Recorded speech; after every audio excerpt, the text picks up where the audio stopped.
안녕하세요. 저는 올해 71살인 할아버지입니다. 얼마 전 저에게 아주 기막힌 일이 생겨서 이렇게 글을 남겨요. 로또 1등 당첨된 것보다 더욱 기적 같은 일이고 어떻게 이런 일이 생길 수 있는지 지금 생각해도 정말 눈물이 차오르네요. 저는 택시기사 일을 하고 있습니다. 직장을 다니다가 정년퇴직을 하고 아내를 위해서 택시기사를 하며 돈을 벌고 있죠. 사실 저와 아내의 과거는 아픈 추억이 있어요. 한 40년 전이었죠. 저희 동네는 워낙 시골이라 사는 사람도 많이 없었고 버스도 하루에 3대밖에 안 다니는 그런 곳이었어요. 저와 아내는 그곳에서 아이도 낳고 키우면서 가정을 꾸려나갔습니다. 저희 동네에는 아무것도 없으니 식재료를 사려면 장날에 버스를 타고 시내로 가서 시장에서 장을 봐야 했어요. 아이가 어렸을 때에는 갓난아기를 데리고 나가기도 힘들어서 저 혼자 가서 물건을 사온다든지 했는데 아이가 5살이 되었을 때 아이에게 시장 구경도 시켜주고 싶고 아내도 오랜만에 시장에 가고 싶다고 하길래 데리고 나갔습니다. 딸은 5살이 되어서 버스를 처음 탔는데 울 줄 알았던 딸은 울지 않더라고요. 다른 할머니, 할아버지들도 저희 딸 보고 어쩜 이렇게 예쁘냐고 귀여워하셨죠. 딸은 시장에 가는 내내 울거나 보채지 않았고 시장에 도착해서 많은 사람들이 있는데도 전혀 울지 않았습니다. 딸은 기분이 좋아 보였고 아장아장 걷는데 그렇게 귀여울 수가 없었죠. 시내에 있는 시장은 장날에만 열려서 사람들이 엄청 많은데 우리 딸은 태어나서 그렇게 사람이 많은 것을 처음 봤지만 당황하지 않더군요. 저희는 혹시나 딸을 잃을까봐 안고 다니고 싶었는데 딸은 걸어서 가고 싶다고 고집을 피우더라고요. 안으면 울길래 위험하다고 해도 끝까지 고집을 피웠습니다. 시장은 걸을 수도 없을 만큼 인파가 몰려 있었고 잘못하다간 딸이 다칠 것만 같았지만 딸의 고집을 꺾을 수 없었고 손을 잡고 있으니 이 손만 놓지 않으면 괜찮을 줄 알았죠. 그래서 딸은 양손을 저와 아내의 손에 하나씩 잡았고 같이 걸으면서 장을 봤습니다. 아내는 딸을 본다고 매일 집에만 있었는데 오랜만에 바깥 구경을 해서 기분이 좋아 보였고 저도 매일 혼자 오던 시장을 딸과 아내와 오니까 너무 기쁘더라고요.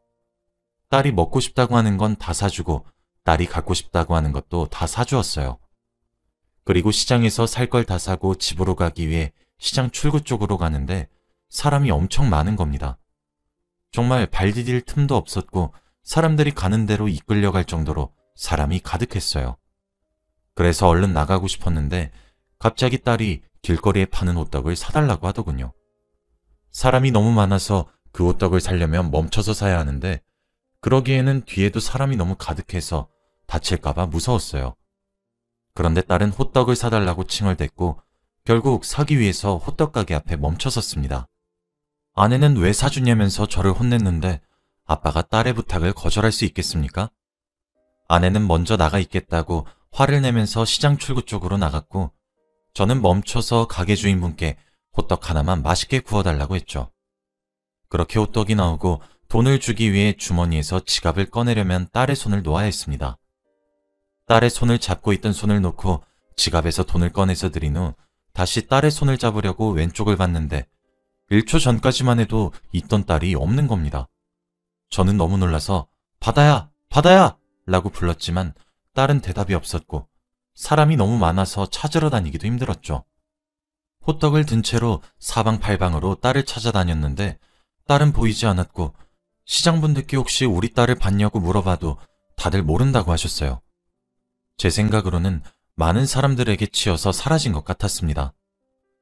아내는 저와 딸이 계속 기다려도 오지 않으니 화가 났지만 사람이 너무 많아서 다시 시장으로 들어가기에는 무리가 있었고 저희는 휴대폰도 없으니 마냥 기다릴 수밖에 없었어요. 그렇게 거의 해가 져갈 때까지 저는 딸을 찾아다녔지만 찾을 수 없었고 그때는 시장도 점점 정리해가는 분위기라 사람도 별로 없었어요. 아내는 몇 시간 동안 기다리다가 제가 오지 않으니 다시 시장으로 들어와서 왜 안 왔냐고 소리를 질러댔고 저는 거의 울 듯한 표정으로 바다가 없어 라고 말을 했죠. 아내는 저의 말을 듣고 갑자기 화를 내던 표정은 사라지고 무서움으로 가득한 얼굴을 하고는 시장 한가운데에서 주저앉았습니다. 저는 아내에게 미안하다고 했고 어떻게 된 일인지 설명했어요. 아내는 너무 많이 놀란 것 같았고 저는 우선 경찰서에 가자고 했습니다. 경찰서는 다행히 시장 근처에 있어서 바다가 없어졌다고 실종 신고를 하고 막차가 끊길 시간이라 경찰관 분이 저희 집까지 데려다 주셨어요. 저희는 몇 시간 동안 바다가 저희 눈에 없으니 너무 두려웠고 혹시나 잘못되었을까봐 겁이 나더라고요. 그리고 무엇보다 제가 지갑을 꺼내기 위해 바다를 잡고 있던 손을 놓은 게 너무 후회가 되었습니다. 저와 아내는 집 가는 내내 아무 말을 나누지 않았고 서로의 생각에 잠겨서 바다 걱정을 하고 있었죠. 경찰관 분들은 바다 찾으면 연락을 드린다고 했고 저희는 집에서 마냥 기다리는 일밖에 할 수 있는 게 없었어요. 지금 바다가 밖에서 무슨 짓을 당하고 있는지 춥고 어두운 곳에서 저와 아내를 기다리고 있을 텐데 저희는 따뜻한 집 안에서 있는 게 너무 죄책감이 들더라고요. 그리고 차라리 아내가 저한테 화를 내주었으면 좋겠는데 너무 조용하니까 훨씬 더 미안하고 속상했습니다. 화라도 내면서 제 탓을 하면서 아내의 마음이 조금은 괜찮아졌으면 좋겠지만 그게 아니니까 어찌할 바를 모르겠더라고요. 그래도 처음에는 작은 동네고 시내니까 바다를 금방 찾을 수 있을 것 같았기에 며칠은 마냥 기다렸습니다. 그런데 경찰관에게 전화를 하루에 서너 통씩 걸고 바다를 찾으러 시장에도 매일 갔지만 바다를 찾을 수 없었어요. 그걸 일주일 정도 하니까 사람이 미치더라고요. 저는 우선 바다를 찾는 전단지를 만들어서 장날에 시장 사람들에게 돌렸고 동네를 하루 종일 돌아다니면서 바다를 찾았습니다. 그리고 길거리에 바다랑 닮은 아이를 보면 바다인 것 같았죠. 저와 아내는 온 머릿속이 바다밖에 없었습니다. 그런데 저희 딸은 아무리 찾아도 소식이 없었고 어디서 도대체 뭘 하고 있는지 궁금해 미칠 것 같더라고요. 바다를 찾는 일이 몇 달이 되고 흘러 몇 년이 지나고 말았습니다.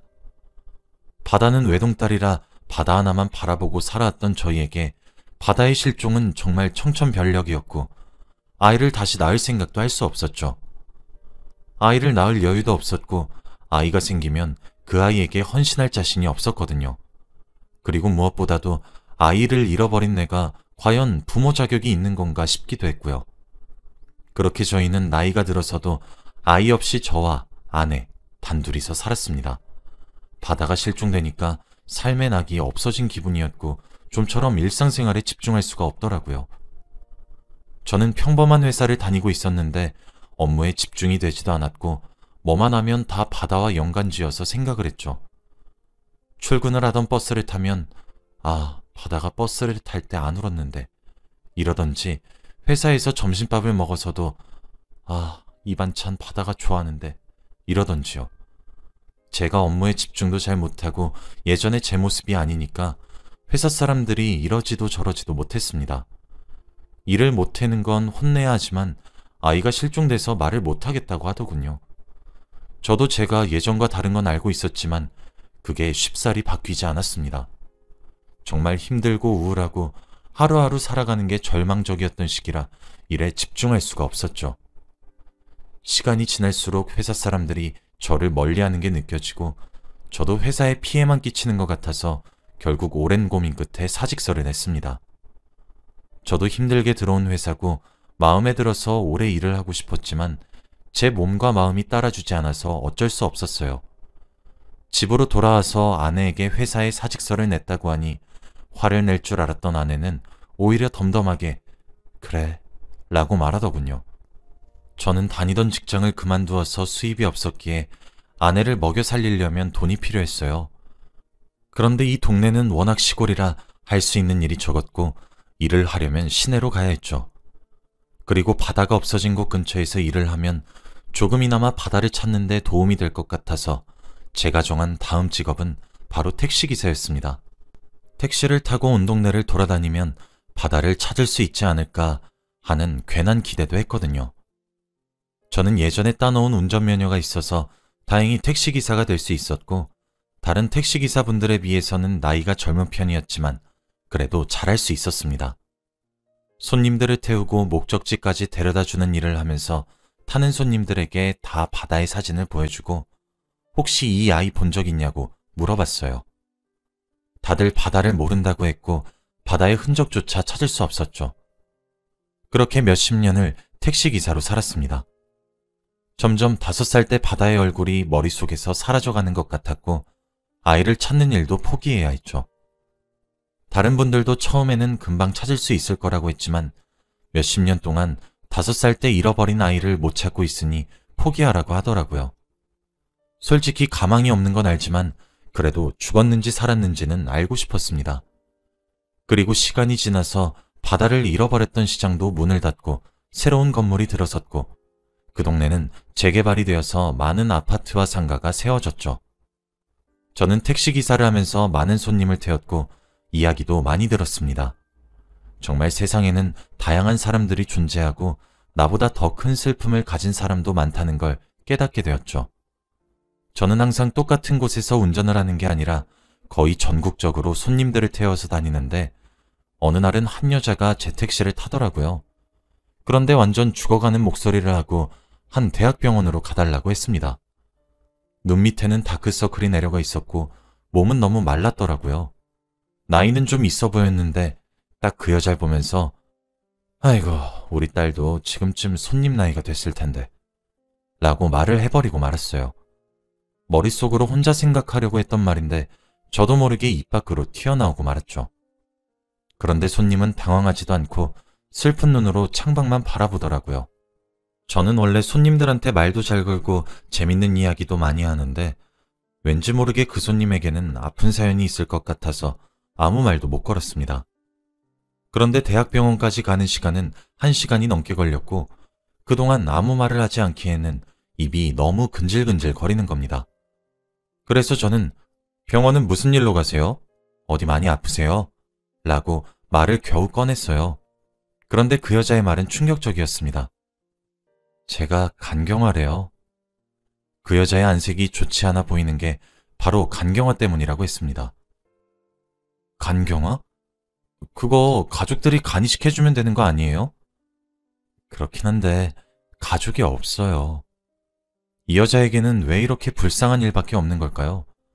아픈 것으로도 모자라 옆에서 치료해줄 가족까지 없다고 했습니다. 그래서 묵묵하게 죽을 날을 기다리는 게 이 여자가 할 일이라고 했죠. 저는 혼자서 에휴 딱한 것 하면서 마음 아파하고 있었습니다. 아저씨도 아까 말씀하시는 거 보니까 딸이 없으세요? 네, 몇십 년 전에 잃어버렸어요. 저는 그 여자와 만난 지 30분도 안 되었지만 속에 있는 모든 모습을 다 보여주었습니다. 제가 어디 가서 아이를 잃어버린 일을 절대 말하지 않는데 왠지 모르게 그 여자는 편했고 안정이 되더라고요. 계속 이야기를 하면서 그 여자에 대해 들어보니 인생이 너무 딱했습니다. 그 여자는 부모님이 없는 이유가 어렸을 때 아빠가 자기를 버렸다고 했고 찾으러 올 줄 알았는데 못 찾았다고 했거든요. 그렇게 다른 집 딸로 입양되었고 친부모가 아니니까 간이식을 안 해준다고 했대요. 그래서 집도 나왔고 혼자 방황을 하면서 친부모를 찾아볼까도 했지만 자기를 버린 부모들인데 자신을 반갑게 받아주지 않을 것 같아서 아무데도 가지 못하고 혼자서 죽을 날만을 기다리고 있다고 했습니다. 벌써부터 어린 친구에게 이런 시련과 고난이 있는 걸 보니까 제가 다 슬프더라고요. 그날따라 딸이 너무 생각나면서 그 여자를 위해서 내가 해줄 수 있는 건 없는지 생각을 했습니다. 그때 마침 병원에 도착했고 그 여자가 돈을 건네는데 저 돈 받지 않을게요. 천천히 병원 갔다 오세요. 제가 여기서 기다리고 있을게요. 라고 했습니다. 솔직히 먼 거리를 오긴 했지만 그 여자한테서는 돈을 받으면 안 되겠더라고요. 그 여자는 괜찮다고 했지만 저는 고집을 피웠고 그 여자는 알겠다고 하면서 병원으로 향했습니다. 약 1시간 뒤에 병원에서 나오는 그 여자를 보았고 저는 다시 택시를 태워서 집으로 보내주었죠. 근데 집으로 가는 길에 아주 충격적인 걸 봤습니다. 바로 그 여자의 이름이었어요. 그 여자는 병원에서 받은 검진 결과 종이를 저에게 보여주면서 아저씨, 저 어떡해요? 라고 말을 하더라고요. 그런데 거기에 쓰여진 이름은 바로 제 딸 이름인 바다였습니다. 근데 성도 같았어요. 너무 놀라서 그쪽 이름이 바다예요? 네. 근데 저 버렸던 부모님이 바다처럼 넓고 끝이 없는 사람이 되라고 지어주신 이름이에요. 저는 순간 차를 갓길에 세워서 멈춰섰습니다. 제가 제 딸 이름을 지어준 이유와 똑같았거든요. 바다라는 이름이 원래 흔한 이름이 아니기도 하고 어릴 때 부모님을 잃은 기억도 저희 딸 입장에서는 그렇게 느낄 수도 있겠다고 생각했어요. 저는 혹시나 싶어서 아빠를 마지막으로 어디서 봤냐고 물으니 시장이요 라고 말을 하는 겁니다. 저는 두 손이 벌벌벌 떨린 채로 바다야 라고 하며 손을 잡았어요. 바다도 제가 울면서 손을 잡으니 아빠인 걸 눈치챘는지 울더라고요. 저는 그날 몇십 년 만에 우리 딸 바다를 찾았습니다. 저는 바로 택시를 이끌고 집으로 가서 아내에게 바다를 소개시켜줬어요. 그런데 아내는 바다를 보자마자 딸인 걸 알았고 같이 셋이서 울었죠. 정말 이게 꿈인지 현실인지 분간이 되지 않았어요. 로또 1등 당첨된 것보다 더 기쁜 일이었고 다행히도 바다가 잘 자라주어서 너무 감사하더라고요. 그런데 하나 걸리는 게 바로 바다의 간경화였습니다. 솔직히 간이야 떼어줄 수 있지만 나이가 있어서 저와 아내의 간이 오래되었으니 과연 도움이 될까 싶었죠. 병원에 가서 검사를 받는데 바다는 엄마 아빠 굳이 나한테 간 안 주셔도 돼요. 나이도 있으신데 하루라도 더 행복하게 사셔야죠. 바다야, 우리 걱정하지 마렴. 우리 가족 중에서 네 건강이 제일 중요해. 저는 바다에게 저의 모든 걸 다 줄 수 있었습니다.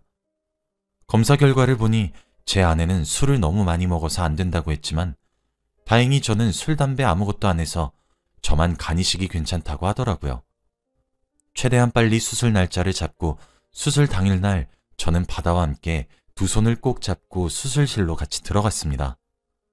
수술이 끝난 후 제 옆에서 자고 있는 딸을 보니까 아, 이게 꿈이 아니구나 싶더라고요. 포기하다시피 몇십 년을 살았는데 떡하니 우리 딸이 살아있다뇨. 자랑스럽고 대견했습니다. 저와 딸, 그리고 아내는 그날부터 행복할 날들만 남았어요. 회복이 끝나고 집으로 돌아와서 오랜만에 식탁에 앉아 셋이서 밥을 먹는데 너무 행복하더라고요. 드디어 제대로 가족을 일군 것 같았거든요. 바다를 입양해 주시고 키워주신 분들에게 당연히 감사 인사를 전해드렸고 정식으로 바다를 저희 딸로 데리고 왔습니다. 앞으로 이제 저의 모든 것을 저희 딸에게 바치도록 할게요. 정말 세상에는 대단한 일이 많은 것 같아요. 혹시 주위에 저와 비슷한 아픔을 겪고 있는 사람들을 본다면 꼭 제 이야기를 해주세요. 저의 이야기는 여기까지입니다. 들어주셔서